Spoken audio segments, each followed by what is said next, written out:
talk a little bit about the general considerations of the use of email, and in fact, starting at the top with the mode of communication to even begin with. The letter, as it turns out, has really, to my mind, become almost a dying breed.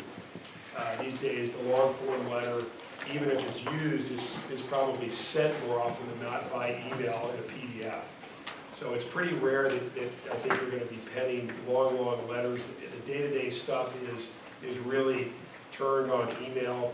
So I'd say it has in fact become really pretty much the dominant mode of communication within our field. That said, I would freely admit I fall prey to this. I think email to a large extent in many contexts can be a cop-out because it can be very impersonal.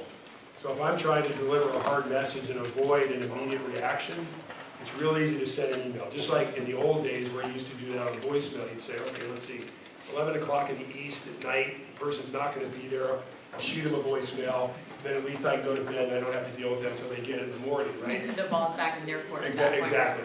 So I say this somewhat in jest, but it is a reality, and I think you've got to realize where there's times as a lawyer you've got to pick up the phone and you've got to deal with either a colleague or an adversary in person, if you will. There's a high level of depersonalization when we talk about email. I think there's another interesting thing too, and I'm sure a lot of this you're far more facile on these types of communications than I, but email can carry with it a lot of unintended tone.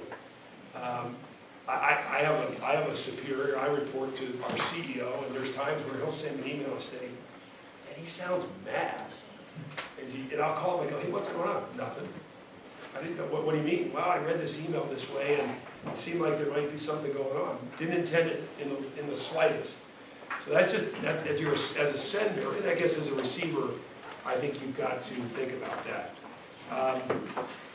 Volume is up here meant not so much with the tone as it is quantity. We think it's very important that if you're going to in effect get into an email exchange or conversation, probably not a bad idea to almost take, like you would any other long writing project, is do an outline, because the last thing we hate is to get into these sort of snippet type emails back and forth of, oh, I forgot another thing, oh, I forgot another thing. That's one thing I see, particularly with very young attorneys, is that they use the emails as sort of almost a verbal communication, and every time they have a thought, they put it in an email and send it to their supervising attorney. And you have to understand in context that may be the only person with whom you're working, but that person is probably getting 500, 1,000 emails a day. So if you're sending 15 emails on the same topic when you could have sent one, that's what we call peppering someone with emails, and that's not the way to make a good impression on the person with whom you're working. Exactly. So that's a general overview. So more importantly now, in sort of the substance is that in our world, the world you'll be entering, you're talking about formal communications that in fact are in an informal medium, but they can be literally forever. All right? This stuff is archived beyond belief. It can be retrieved. Sometimes it has to be retrieved. It can become part of a client file. It can be needed in discovery ultimately. So just bear that in mind. And we'll talk, again, we're going to talk about do's and don'ts, but I think I can tell you the approach I take.